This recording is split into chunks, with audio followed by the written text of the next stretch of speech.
Welcome to the Genius Factory. Enjoy the video. Begin by gathering ingredients. Use 2 cups softened ice cream and 1/2 cups self-rising flour for a 9x 5-inch loaf. Preheat oven to 350 degrees F.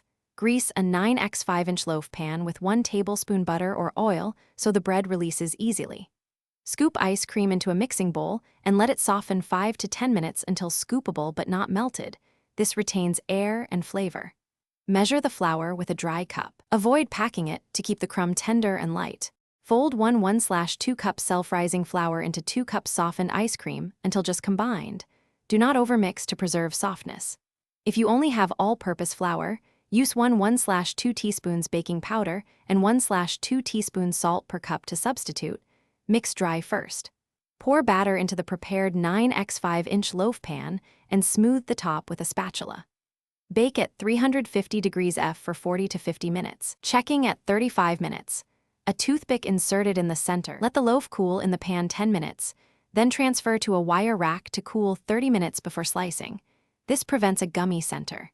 Use a serrated knife and slice into 12 equal pieces for consistent portions. Serve warm for a tender crumb or at room temperature for cleaner slices. Store leftover bread wrapped in plastic at room temperature up to 24 hours, or freeze individual slices up to 1 month in a sealed bag. Thaw on the counter or toast gently before serving.